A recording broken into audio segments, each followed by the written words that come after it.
some syringe, some cheese. Let's chat, I get the flu and the green. Say she love me like, what does that mean? Don't shit, I switch it definitely. Childhood of the human hero. Here we go, chat. Here we go. We're back. So basically, he's describing the type of people that are put here to do something, make a change, create influence in the world. And he's going to describe what the childhood of that person looks like. Okay? Childhood of the human hero. The earlier culture hero of the snake body and bull head carried within him from birth the spontaneous creative power of the natural world. That was the meaning in his form. The man hero, on the other hand, must descend to reestablish connection with the infrahuman. This is the sense, as we have seen, of the adventure of the hero. But the makers of legend have seldom rested content to regard the world's great heroes as mere human beings who broke past the horizons that limited their fellows and returned with such boons as any man with equal faith and courage might have found. On the contrary, the tendency has always been to endow the hero with extraordinary powers from the moment of birth or even the moment of conception. We went over this yesterday. They're basically saying these niggas are born that way. The whole hero life is shown to have been a pageant of marvels with the great central adventure as its culmination. This accords with the view that herohood is predestined rather than simply achieved and opens the problem of the relationship of biography to character. Jesus, for example, can be regarded as a man who, by dint of austerities and meditation, attained wisdom. Or, on the other hand, one may believe that a god descended and took upon himself the enactment of a human career. The first view would lead one to imitate the master literally in order to break through in the same way as he to transcend redemptive experience. But the second states that the hero is rather a symbol to be contemplated than an example to be literally followed. The divine being is a revelation of the omnipotent self which dwells within us all. The contemplation of the life thus should be undertaken as a meditation on one's own immanent divinity, not as a prelude to precise imitation. The lesson being not do thus and be good, but know this and be God. Facts. In part 1, The Adventure of the Hero, we regarded the redemptive deed from the first standpoint, which may be called the psychological. We now must describe it from the second, where it becomes a symbol of the same metaphysical mastery that it was the deed of the hero himself to rediscover and bring to view. In the present chapter, therefore, we shall consider first the miraculous childhood by which it is shown that a special manifestation of the immanent divine principle has become incarnate in the world, and then, in succession, the various life roles through which the hero may enact his work of destiny. These vary in magnitude according to the needs of the time.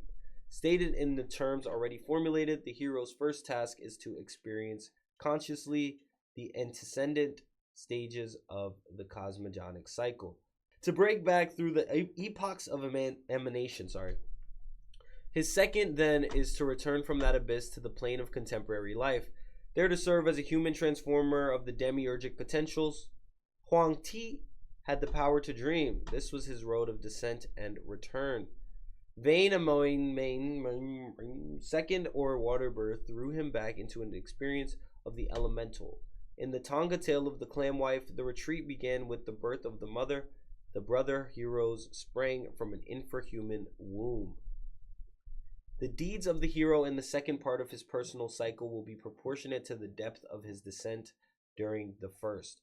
The sons of the clam wife came up from the animal level. Their physical beauty was superlative. Wainamoinen was reborn from the elemental waters and winds. His endowment was to rouse or quell with bardic song the elements of nature and of the human body. Huang Ti sojourned in the kingdom of the spirit. He taught the harmony of the heart. The Buddha broke past even the zone of the creative gods and came back from the void. He announced salvation from the cosmogonic round. And the deeds of an actual historic figure proclaim him to have been a hero. If the deeds of an actual historic figure proclaimed him to have been a hero, The builders of his legend will invent for him appropriate adventures in depth.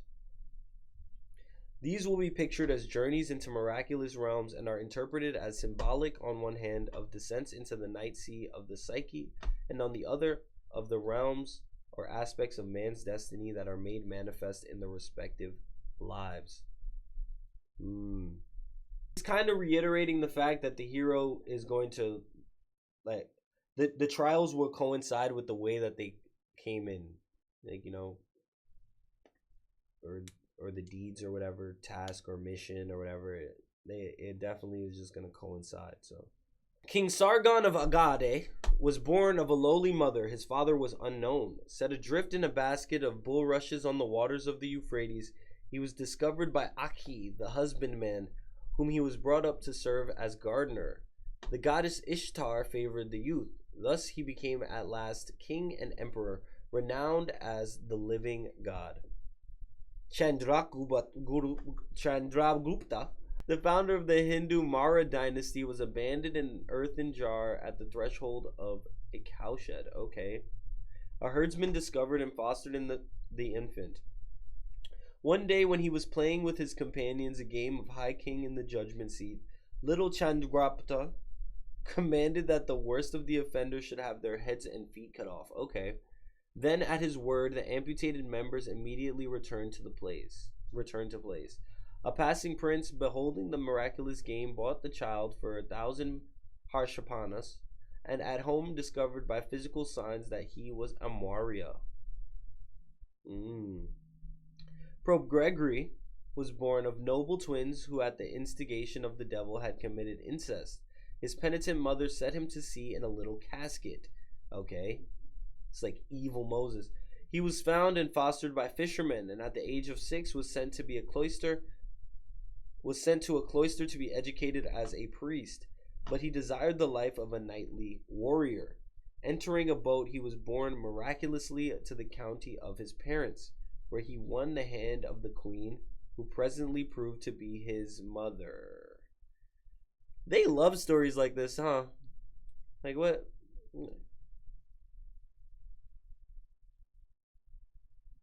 Is this a real guy? This is a real guy? After discovery of this second incest,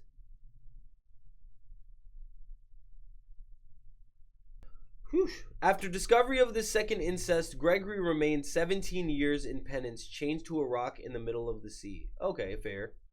Nice. The keys to the chains were tossed into the waters, but when at the end of the long period they were discovered in the belly of a fish, this was taken to be a providential sign. The penitent was conducted to Rome, where in due course he was elected pope. Okay. Charlemagne was persecuted as a child by his elder brothers and took flight to Saracen Spain. There, under the name of Mainet, he rendered signal services to the king. He converted the king's daughter to the Christian faith, and two secretly arranged to marry. After further deeds, the royal youth returned to France, where he overthrew his former persecutors. Nice, and triumphantly assumed the crown. Then he ruled 100 years, surrounded by a zodiac of 12 peers. According to all reports, his beard and hair were very long and white. One day, sitting under his judgment tree, he rendered justice to a snake, and in gratitude the reptile bestowed on him a charm that involved him in a love affair with a woman already dead. This amulet fell into a well at Aix. That is why Aix became the emperor's favorite residence. After his long wars against the Saracens, Saxons, Slavs, and Northmen, the ageless emperor died. But he sleeps only to awaken the hour of his country's need. During the later Middle Ages, he once arose from the dead to participate in a crusade. Each of these biographies exhibits the variously rationalized theme of the infant exile and return. This is a prominent feature in all legend, folktale, and myth. Usually an effort is made to give it some semblance of physical plausibility. However, when the hero in question is a great patriarch, wizard, prophet, or incarnation, the wonders are permitted to develop beyond all bounds. Nice. The popular Hebrew legend of the birth of Father Abraham supplies an example of the frankly supernatural infant exile. The event of the birth had been read by Nimrod in the stars. For this impious king was a cunning astrologer, and it was manifest to him that a man would be born in his day who would rise up against him and triumphantly give the lie to his regent. In his terror at the fate foretold him in the stars, he sent for his princes and governors and asked them to advise him in the matter. They answered and said, "Our unanimous advice is that thou shouldst build a great house, station a guard at the entrance thereof, and make known in the whole of thy realm that all pregnant women shall repair thither together with their midwives, who are to remain with them when they are delivered." Okay? When the days of a woman to be delivered are fulfilled and the child is born, it shall be the duty of the midwife to kill it, if it be a boy. Okay? But if the child be a girl, it shall be kept alive, and the mother shall receive gifts and costly garments, and a herald shall proclaim, "Thus is done unto the woman who bears a daughter."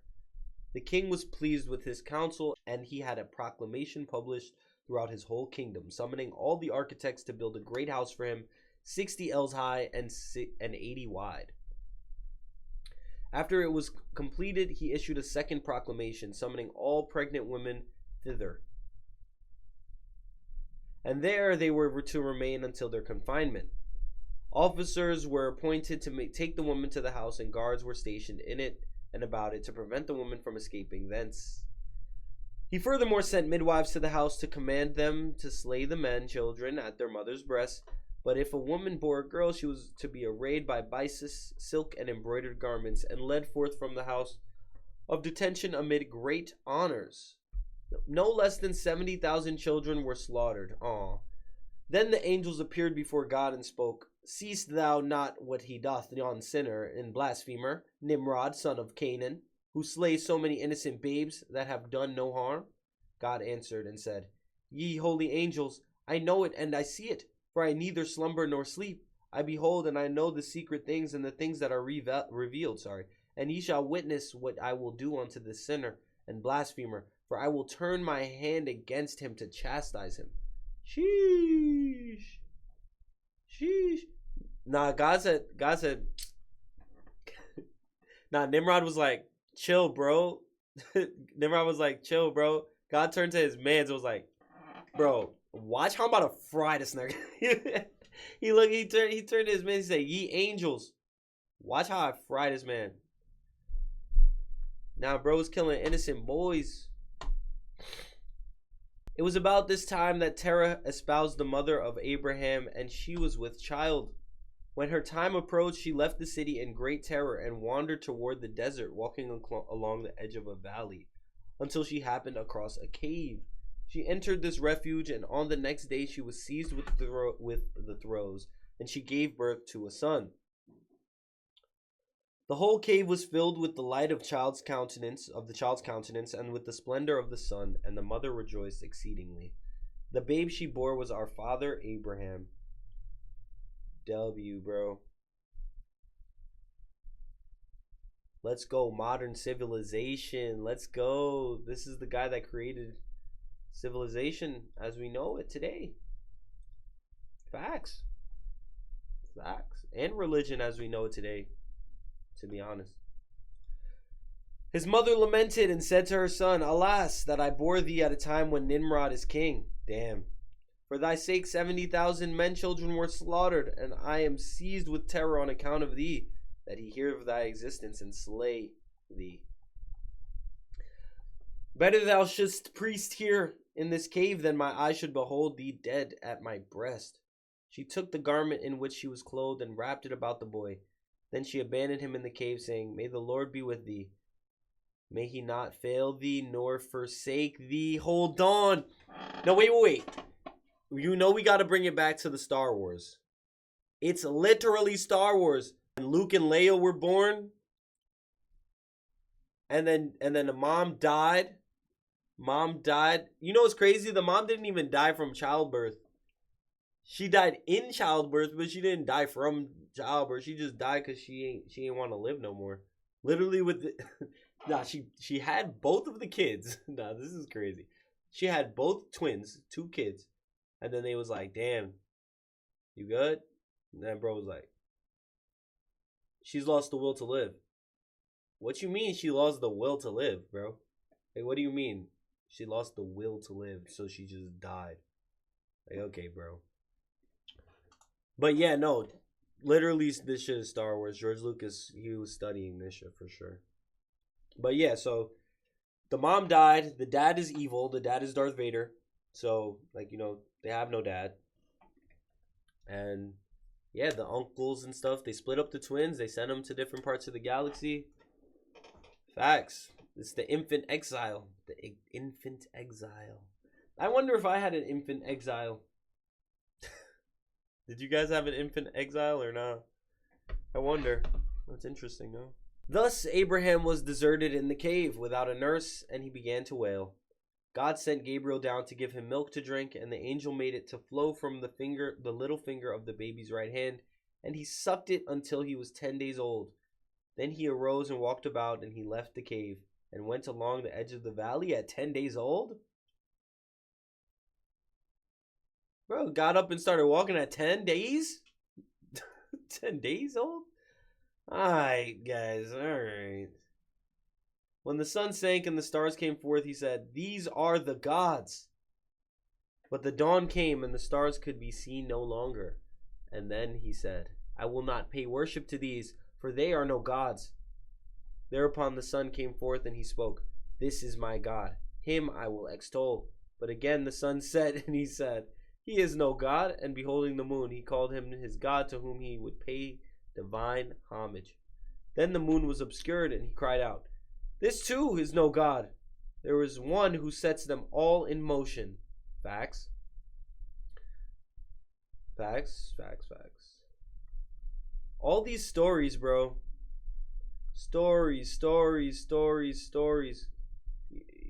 I don't think we're even halfway through this chapter, guys.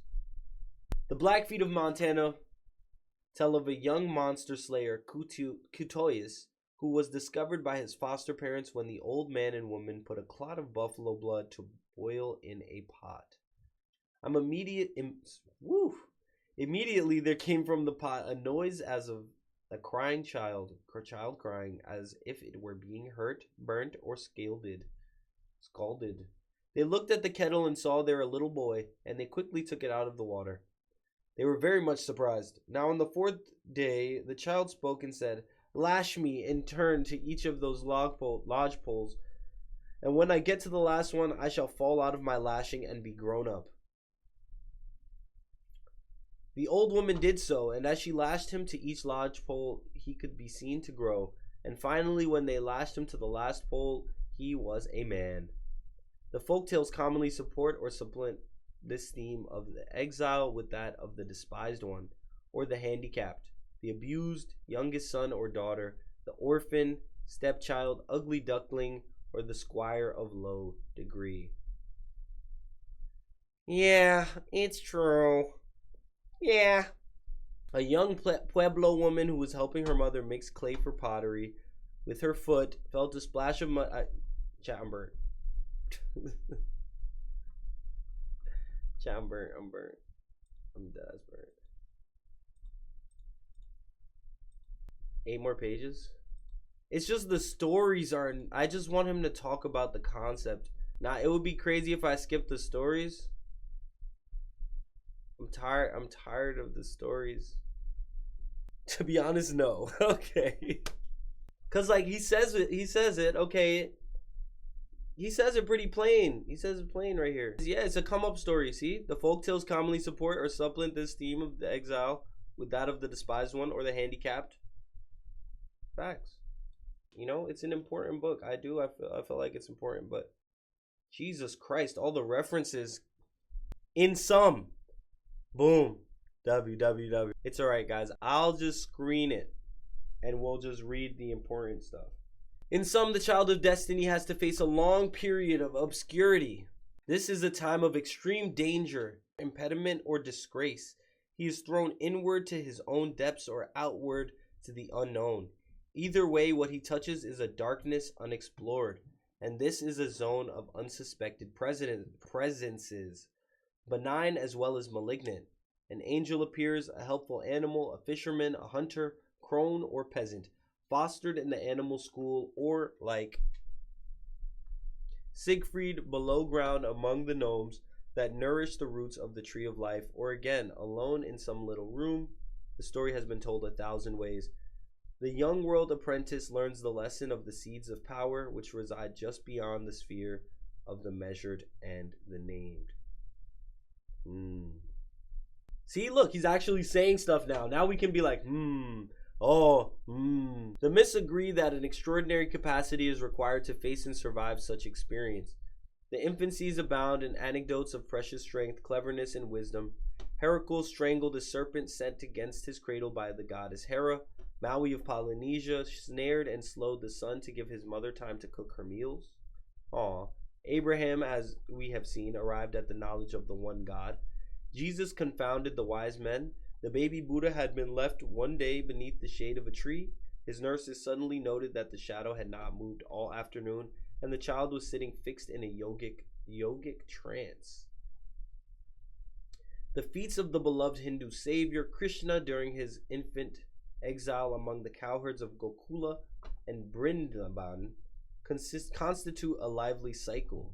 A certain goblin named Putana came in the shape of a beautiful woman, but with poison in her breast, she entered the house of Yasoda. The conclusion of the childhood cycle is the return or recognition of the hero, when after the long period of obscurity, his true character is revealed. This event may precipitate a considerable crisis, for it amounts to an emergence of powers hitherto excluded from human life. Earlier patterns break to fragments or dissolve. Disaster greets the eye, yet after a moment of apparent havoc, the creative value of the new factor comes to view, and the world takes shape again in unsuspected glory. This theme of crucifixion resurrection can be illustrated either on the body of the hero himself or in his effects upon his world. The first alternative we find in the Pueblo story of the water jar. The cosmic energies burning within the vivid Irish warrior Colohan, chief hero of the medieval Ulster cycle, the so-called cycle of the Knights of the Red Branch, would suddenly burst like an eruption, both overwhelming himself and smashing everything around. When he was 4 years old, so the story goes, he set out to test the boy course of his uncle at their own sports. Joseph. Nah, this shit is all stories, bro. Bro, this nigga, half this book is him copying and pasting stories, bro. We'll give him the last paragraph. His hero's paroxysm projected itself out of his forehead and showed longer as well as thicker than the whetstone of a first-rate man at arms. Taller, thicker, more rigid, longer than the mast out of the great ship, with the perpendicular jet of dusky blood which out of his scalp's very central point shot upwards and then scattered to the four cardinal points, whereby was formed a magic mist of gloom, resembling the smoky pall that drapes a regal dwelling, what time a king at nightfall of the winter's day draws near to it. So bro transformed. He got in his glow. Like he said in that one sentence in the beginning. Without the stories, the fucking chapter would have been a paragraph, 1 page long, actually. If I copy and paste all of just the direct information and put it on the page, the book will probably be like 30 pages. Look, the shit ends with a story. We did it, guys. GG's.